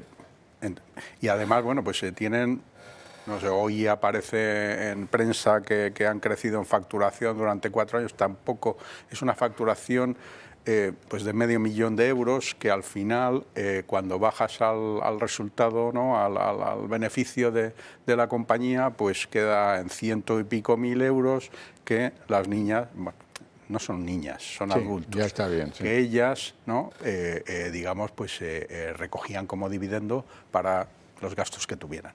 Entonces, todo eso ellas lo conocían, o sea, sabían que estaban facturando servicios que no existían o que estaban facturando precios que no tenían ninguna lógica empresarial. Y entonces, aunque el padre se lo buscó, le buscó los clientes, ellas han participado de ello. Y bueno, pues como adultas que son, pues tendrán que responder. Bueno, si el padre hubiera querido, no tendrían por qué tener que responder de nada. Bastaba con ir a ver al juez y decirle, mire, yo tengo firma de la empresa de mis hijas, yo me encargo de todo, traigo al cliente, le digo que hagan la factura, me encargo de que cómo se reparten esos ingresos, les compro pisitos aquí y allá. Y el juez hubiera dicho, vale, pues venga, apúntenlo en la cuenta de don José Luis. Yo soy padre y como padre no puedo entenderlo. La verdad es que no puedo entender. Es decir, involucrar a mis hijos, que es lo que más quiero en la vida, en casos de corrupción, lavando dinero que no sabemos de dónde viene, tapaderas. Sus hijas son adultas, son profesionales. Es decir, papá, ¿cómo me pagas 3.000 euros al mes si no he hecho más que una fotocopia? Yo creo que mis hijos me dirán eso, papá, pero ¿cómo me pagas 3.000 euros al mes si solo he hecho 2 fotocopias? ¿De verdad esto es lícito? ¿Esto es legal? ¿O pasa algo? ¿No? Yo creo que sus hijas, que son profesionales, que lo han ido a demostrar... Esto no es normal, ¿no? No es normal. Yo lo veo a mis hijos y me digan, papá, ¿me pagas 3.000 euros por hacer 2 fotocopias al mes? Es decir, yo creo que aquí estamos viendo como una persona, es decir, yo no me puedo poner en el personaje de Zapatero porque yo jamás involucraría a mis hijos, que es lo que más quiero, en casos de tapadera, en casos de corrupción, de lavar dinero, que no sabemos su procedencia, y que sus hijas, que son profesionales, no dicen un grito, decir, ¿y esto qué está sucediendo? De todas formas, el otro día, en la televisión amiga, la de todos los españoles, la que pagamos todos los españoles, una entrevista pactada y acordada, porque el señor Sánchez tenía que ir de vacaciones un poco tranquilo, es decir, vete a la televisión y cuéntanos algo, porque así ya me voy a la maleta tranquilo, ¿no? Ya lo dijo Zapatero, mis hijas dirán lo que tengan que decir cuando tengan que decir. Bueno, pues veremos y escucharemos a sus hijas, ¿no? Pero yo creo que Julito ya está cantando, está hablando y veremos cómo todo es una película que se va poco a poco conociendo el guión, cómo se va desarrollando, y todos juegan un papel importante. Yo os conté aquí un poquito de la intrahistoria de esto que está contando don Jesús, y es que al parecer hay un motorista que lleva notas de casa de Zapatero a la Moncloa y de la Moncloa a casa de Zapatero, y los sesudos asesores del presidente del gobierno dibujaron lo que tenía que ser la declaración que tenía que hacer Julito Martínez en el juzgado el pasado día 21. Había mucha expectativa sobre si cantaba o no cantaba, ¿os acordáis? Bueno, cuando la abogada de Julito y el propio Julito leyeron lo que quería Zapatero con el ok de Moncloa que declarase, dijeron, sí, hombre, pero que si yo declaro esto, me caen 50 años. A ver, ¿qué locura es esta? ¿Cómo voy a declarar esto? Ahí parece que Julito se cabrea hasta los límites y dice sí, y deja caer esto de que lleva 3 años pagando a las hijas sin que le hagan nada, ni una coma han puesto las hijas. Y así vienen las cosas. Así que agradecidos por la cantata de Julito, y a ver si vienen más, que es lo que cabe esperar aquí en este asunto. Bueno, vamos a ver si nos da tiempo de ver esto de las carreteras que planteaba don Jesús. Óscar Puente, que ha reducido la inversión en carreteras un 97%, a pesar de que están como están. La licitación de obra pública de todas las administraciones del Estado aumentó un 14,2% los primeros 6 meses del año, y en el caso del Estado fue del 5,1%. Pero si hay algo a destacar es que el Ministerio de Transportes y Movilidad Sostenible, dirigido por Óscar Puente, ha rebajado su capacidad un 2,3%. En concreto, pese a concentrar la mayor cantidad de todos los organismos, la Dirección General de Carreteras redujo las inversiones en un 97% para dejarlas en 6 millones, la menor de los últimos 8 años. Todo esto sucede en el marco de una situación ferroviaria tenebrosa, ante el caos que vive día tras día, provocando una reducción drástica de las velocidades y aumentos en los viajes.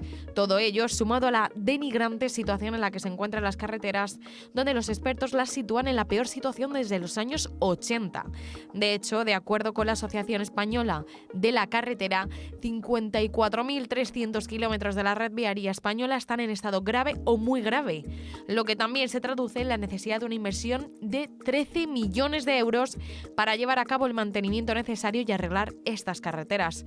Un contexto que deja atónito a cualquiera al recordar que Puente ha reiterado en numerosas ocasiones que con él estos medios se encuentran en su mejor momento. Bueno, y ha llegado el punto en el que tenemos que contarles que ha quedado visto para sentencia el caso Kitchen. El caso Kitchen lleva rondando pues una docena de años, es si hubo o no presiones desde el Ministerio del Interior para pues forzar determinada actitud del que fue contable del Partido Popular, Luis Bárcenas. Aquí hubo pues uno que se disfrazó de sacerdote que amenazó a la familia, en fin, unos episodios verdaderamente de Mortadelo y Filemón. Pero, ¿qué ocurre? Pues que aquí sí podemos contar con la Fiscalía. Aquí sí hay una Fiscalía. En los otros sitios la Fiscalía lo que diga la Moncloa. No hay delito. No hay delito, hombre, Begoña, pero con lo trabajadora que es Begoña desde el tiempo de las saunas. No, y el hermanísimo, nada. Y no, esto nada. Aquí no. Esto afecta al Partido Popular, al Ministerio del Interior cuando estaba Jorge Fernández Díaz al frente, y esa debe ser la razón por la que, bueno, es ahí los hechos que hayan probado. Yo no cuestiono los hechos, cuestiono la actitud de la Fiscalía. La Fiscalía aquí le pide 15 años al exministro Jorge Fernández Díaz y 19 a Villarejo por participar de una especie de operativo parapolicial que perjudicase los intereses de Bárcenas, en síntesis. Así hablaba al término de lo que ha sido pues, un juicio larguísimo y una instrucción que no te cuento, el abogado de Sergio Ríos, que es el chofer de Bárcenas, que acabó colado en el Cuerpo Nacional de Policía, dicho sea de paso. Vamos a escucharle. El señor Villarejo le dijo que se estaba investigando en el entorno de Bárcenas, que estaban buscando testaferros, que estaban buscando las cuentas ocultas, que sabían que movía dinero, y le advirtió: tronco, estás moviendo joyas, estás moviendo dinero, y esto sí te pillan, te van a dejar colgado. Sergio Ríos quería dejar a la familia Bárcenas. En aquel momento ya no le pagaban, le utilizaban para cambiar dinero, lo que se llama pitufeo, no estaba cómodo. Mire, es que lo hizo cobrando. Vamos a ver, si hablamos de las cosas con propiedad, y se benefició de su participación, no es una cosa desinteresada porque viera el delito y dijera, no, yo no puedo colaborar con estos. Uy, menudos delitos hacen ahí. No. Él se lo cobró. Vamos a ver si... Jesús. Sí, yo creo que has dado, antes al inicio de la noticia, tu comentario, yo creo que has dado en la clave. La justicia tiene que ser igual para todos, independientemente que sea para un partido, que sea para otro partido. Es decir, creo que de los jueces, los fiscales, las investigaciones, la UCO debe investigar todo, independientemente de qué partido, de qué organismo, de qué sindicato, de qué empresario se trate. Creo que todos estamos bajo esa vigilancia y bajo la justicia y la independencia de la justicia, y por tanto que hable la justicia y el que la cometa que la pague. Yo simplemente voy a explicar un poquito el caso, cuál es la disyuntiva. Es decir, la defensa, que son los acusados, dicen que ellos lo hicieron para ver si descubrían el dinero que tenía en el extranjero, y eso, como estamos viendo hoy, ¿no?, es una cuestión que debe dilucidarse con control judicial. Entonces, como no lo hubo, pues claro, lo que dice la acusación es que lo que estaban tratando era de buscar papeles y retirarlos para que no incriminaran al Partido Popular. Y eso, claro, pues es casi más creíble, porque lo otro es con control judicial, si nadie se pone a buscar dinero por sí mismo, ¿no? Entonces, yo en este caso también, creo que igual que los que nos anteceden, es igual. Sí.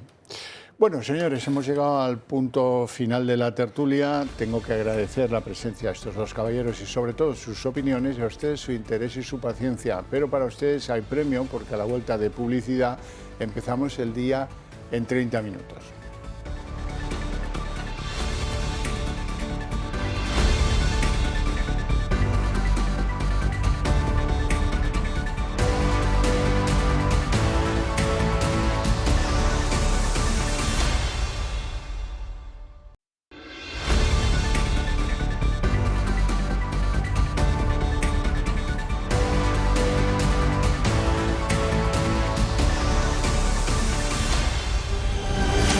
El día en 30 minutos. Pedro Sánchez se ha ido de vacaciones, pero antes ha hecho balance, un balance absolutamente trepidante. Ha dicho el presidente del gobierno, en un país que se está quemando por los cuatro costados, que lo que urge es hacer un pacto climático y que esa es la gran emergencia, el problema más urgente que tiene y que necesita España.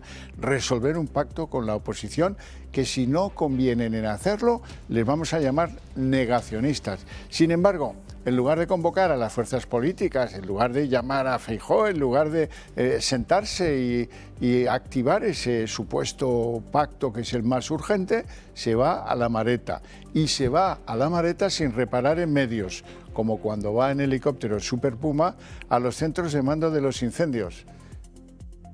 Sánchez tenía muchas otras opciones para reforzar el pacto climático en un momento en el que la emergencia por los incendios exige respuestas inmediatas. Sin embargo, el presidente evita la autocrítica sobre la capacidad real para combatir incendios de sexta generación con unos medios insuficientes y sin los hidroaviones de nueva generación que prometió. Mientras tanto, agricultores y ganaderos elevan el tono de sus críticas y responsabilizan al gobierno del progresivo abandono del medio rural. Que el negacionismo climático es el peor de los combustibles ante la emergencia climática y que negar la realidad y las alarmas de la ciencia no nos prepara. Al contrario, nos hace mucho más vulnerables y a nuestra población mucha más insegura. Por tanto, hoy, con más fuerza y con más argumentos que nunca, reclamo ese gran acuerdo de país, el acuerdo probablemente de país que más necesita España, que es el Pacto de Estado frente a la emergencia climática.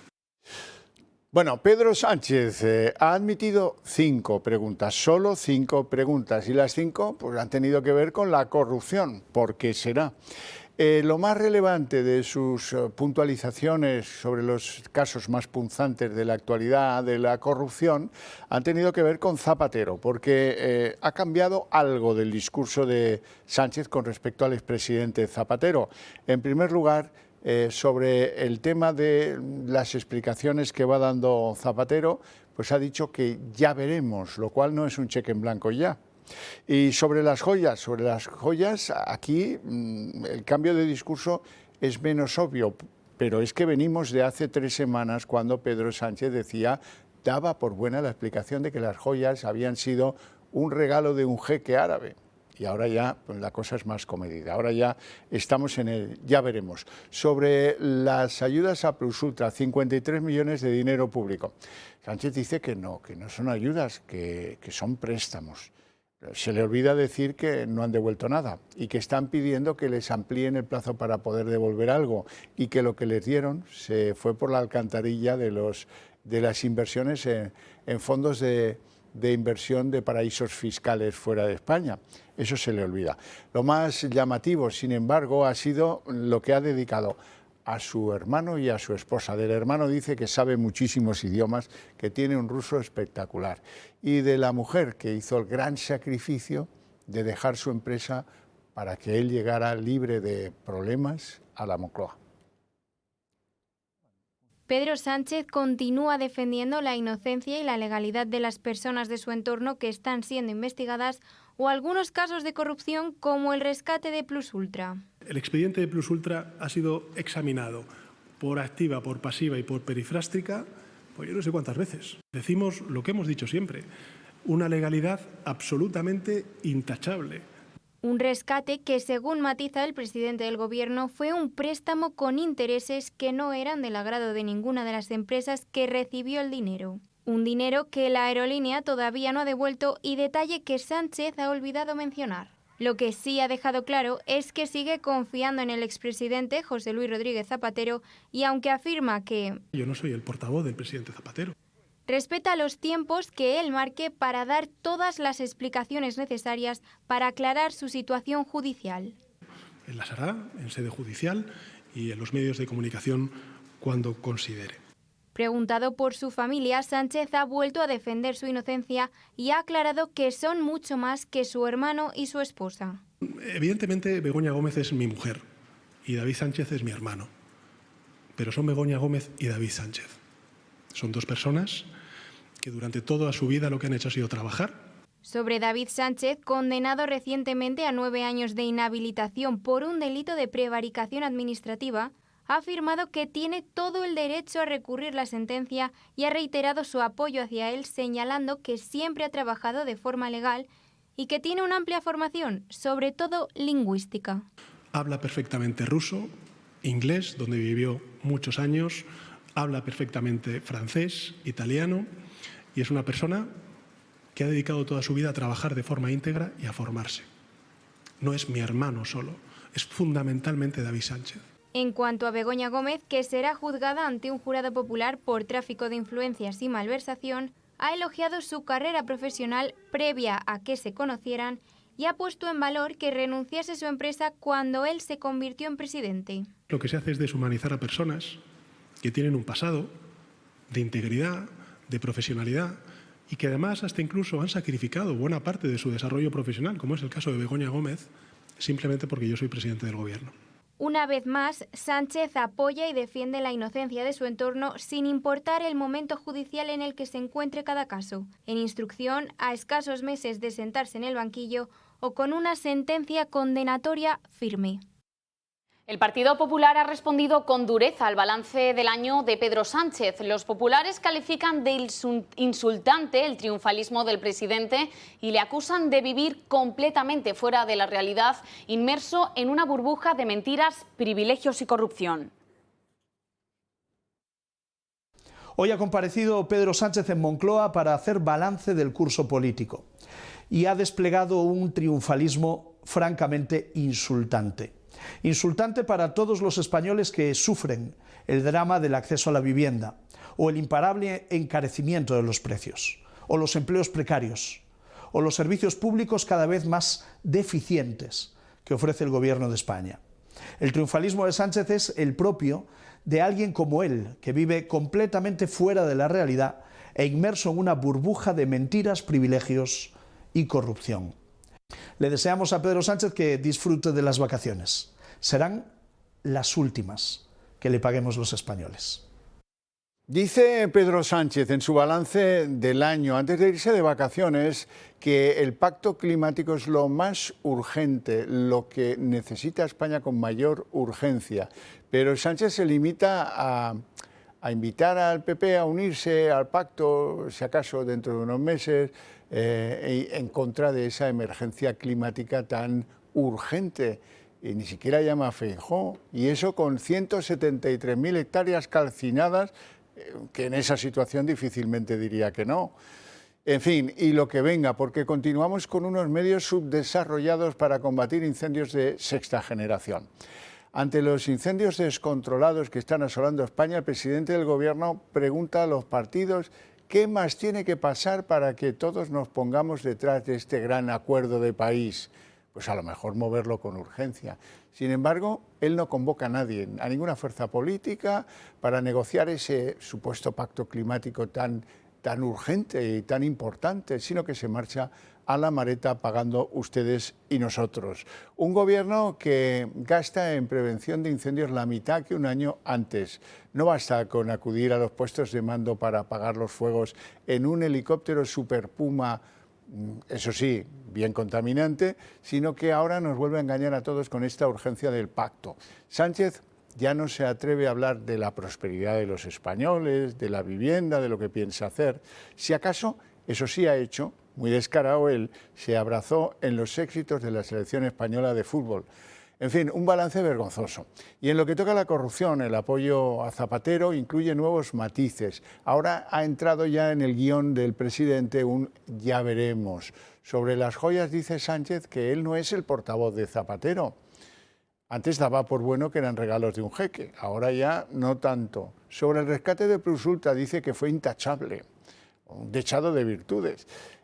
Y que no fue una ayuda, sino un préstamo a un tipo de interés muy exigente. Se olvida de que Plusultra se lo gastó en inversiones en paraísos fiscales y se olvida de que no han devuelto nada, ni de los intereses ni del principal.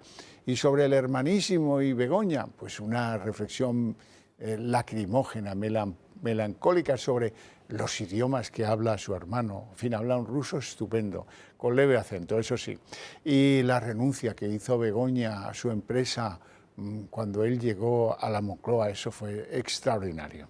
Y continúan, mientras tanto, las declaraciones por el caso Leire Díez. Hoy ha sido el turno de dos trabajadoras de Ferraz.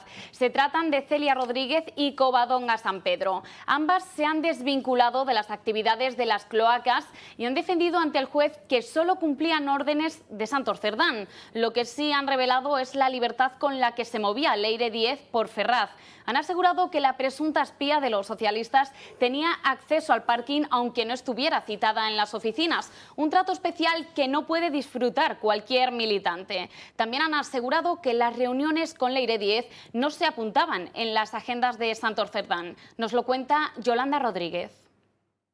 Leire Díez se ve señalada en una declaración una vez más. Ha sido el turno de dos empleadas del Partido Socialista. Las empleadas se han sentado ante el juez y han explicado que Leire Díez utilizaba el parking de Ferraz incluso cuando no iba a reunirse, que dejaba el coche y ni subía, algo excepcional a no formar parte de la ejecutiva socialista. La exmilitante socialista escribía a las empleadas para acceder al aparcamiento y ellas le dejaban entrar, pero lo hacían siempre con las indicaciones de Santos Cerdán. Con estas declaraciones señalan directamente al exsecretario de organización del PSOE, quien hace un mes se intentaba desvincular del caso Leire Díez y negaba cualquier delito. Ambas han ratificado que Cerdán era el que daba órdenes y que también autorizaba la compra de billetes de tren o avión para que Díez se transportara para reunirse. Esas reuniones son ahora objeto de investigación. Ninguno de los encuentros que tuvo con Cerdán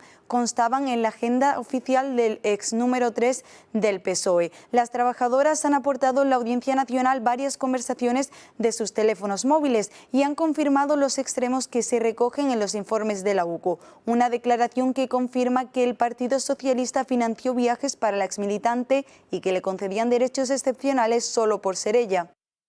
Relevantes los audios que hemos conocido hoy. Uno de ellos señala al DAO, a Manuel Llamas. Este hombre decía en una conversación que tiene la UCO y que ha aportado a los juzgados: me llama el ministro Marlaska alterado por la filtración del correo de Begoña Gómez. Imagínense cómo iban las llamadas desde Moncloa al ministro del Interior, Fernando Grande Marlaska. Además hay otro audio muy significativo, esta vez de la directora de la Guardia Civil, Mercedes González. En el audio dice que Leire me dijo los mensajes de Sánchez y de Ábalos los ha filtrado la UCO. Así es que ahora entendemos el porqué la fijación con la UCO y entendemos que esos cafés que se tomaba la directora general de la Guardia Civil con Leire Díez dejaban mucho pozo. Bueno, y el juez citará a las hijas de Zapatero después de escuchar las revelaciones de los directivos de Plus Ultra. El expresidente y el que fue CEO de esa compañía aérea retomarán las declaraciones de imputados en el próximo mes de septiembre, pero es evidente que las hijas de Zapatero pues tendrán que declarar como imputadas en el caso. Hoy hemos sabido que las hijas de Zapatero firmaron nuevas cuentas de su empresa, What the Fab, que elevan su negocio por encima de los 2 millones de euros y todo ello se ha conocido en pleno caso Plus Ultra. Las niñas de Zapatero, Laura y Alba, firmaron el 18 de julio, apenas 12 días después de que fueran imputadas, ese ejercicio 2025 más que exitoso para su compañía de marketing. El interrogatorio de las hijas de Zapatero es inminente. El juez Calama citará a Alba y Laura Rodríguez tras la declaración de los dos principales directivos de Plus Ultra. Los ya expresidente y ex CEO de la compañía están investigados en el caso y se sentarán ante el juez el próximo 7 y 8 de septiembre. Ratificarán que pagaron mordidas al entorno del expresidente por su presunta intervención en el rescate de la compañía aérea. Cerca de 240.000 euros de la mordida fueron destinados a la empresa de las hijas de Zapatero. Zapatero. Por tanto, la declaración de Julio Martínez Sola y Roberto Rosselli permitirán al juez reunir la mayor información posible. Una vez los directivos se sienten ante el juez, Laura y Alba, ya imputadas por presuntos delitos de blanqueo de capitales y tráfico de influencias, tendrán que comparecer. Mientras tanto, con el caso Plus Ultra en pleno desarrollo, las hijas de Zapatero han firmado las nuevas cuentas de What the Fab, unas cuentas que elevan el volumen del negocio a más de 2 millones de euros. Lo hicieron poco después de que el juez acordara imputarlas. Un mes antes, la UDEF había registrado la sede de la empresa y volcado los correos electrónicos de los trabajadores. La empresa habría actuado como centro de reorganización de fondos hacia el entorno del expresidente dentro de una presunta trama de tráfico de influencias. Las cuentas muestran un cambio relevante en la composición del balance y complica así la situación de las hijas de Zapatero, quienes tendrán que declarar después de verano, aunque todavía sin fecha fijada. Lo harán con muchos frentes abiertos y tras 2 interrogatorios que darán un impulso a la causa. Y el juicio por el caso Kitchen ha quedado este martes visto para sentencia. Tras casi 4 meses de sesiones, los acusados han contado con su última oportunidad para dirigirse al tribunal, aunque tanto el exministro del Interior, Jorge Fernández Díaz, como su exsecretario de Estado, Francisco Martínez, y el exdirector adjunto operativo de la Policía Nacional, Eugenio Pino, han renunciado a hacer uso de la palabra. Quien sí ha intervenido ha sido el excomisario José Manuel Villarejo, que ha restado relevancia a las anotaciones recogidas en sus conocidos diarios. También ha tomado la palabra el que fuera chofer del extesorero del PP, Luis Bárcenas, Sergio Ríos, quien ha defendido que su cliente se sintió obligado a colaborar con la trama.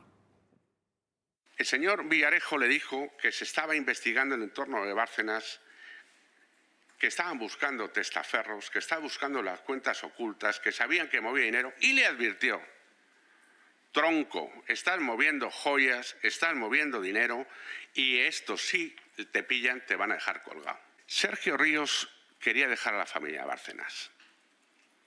En aquel momento ya no le pagaban, le utilizaban para cambiar dinero, lo que se llama pitufeo, no estaba cómodo.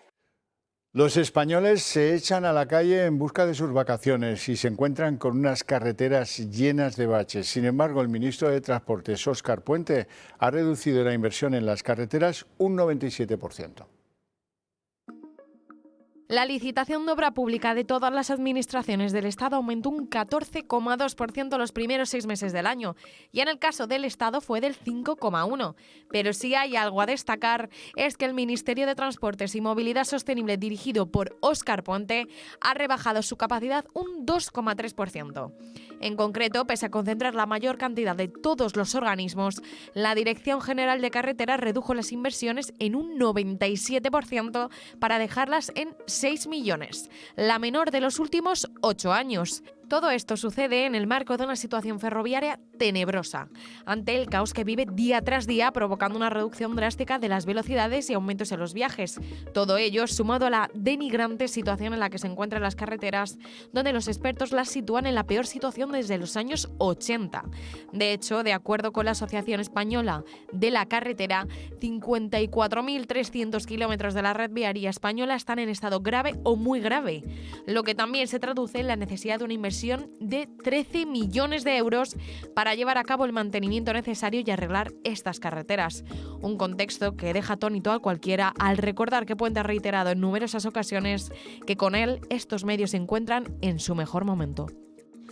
La actualidad de los incendios, 173.000 hectáreas calcinadas. Por suerte la cosa parece que mejora un poco. Se ha levantado la evacuación de 8 localidades en Madrid, de 5 en Ávila y mejora el incendio más leve de Toledo. Eso sí, hay que lamentar el fallecimiento de una mujer hospitalizada tras el incendio de Los Gallardos, lo que eleva a 14 el número de víctimas mortales en aquel incendio pavoroso. Esta mujer ingresó con quemaduras en el 70% de su cuerpo. Bueno, y la verdad es que algunos han empezado a volver a sus casas con muchísimo respeto y con algún miedo porque no saben cómo las van a encontrar. Y Medjugorje, no respetan nada, es terrible lo que ha pasado allí. Pues sí, Medjugorje sigue consternada tras el ataque vandálico a la iglesia de Santiago. El presunto autor, un ciudadano polaco ya detenido, irrumpió en el templo, prendió fuego al altar y cubrió con pintura negra la imagen de la Virgen María. El suceso ha causado una profunda consternación porque llega a las puertas del Festival Internacional de Jóvenes, una cita que reunirá en los próximos días a más de 50.000 peregrinos llegados de todo el mundo. Desde primera hora, decenas de fieles se han acercado al santuario para rezar y mostrar su apoyo a la comunidad. El detenido ya había visitado Medjugorje durante una peregrinación en 2017. Y hasta aquí el día en 30 minutos. Les deseamos una feliz noche a todos, especialmente a los que continúen con la señal del Toro Televisión. Y les dejamos ahora con Tiempos Modernos, presentado por Mario Pérez. Muy buenas noches.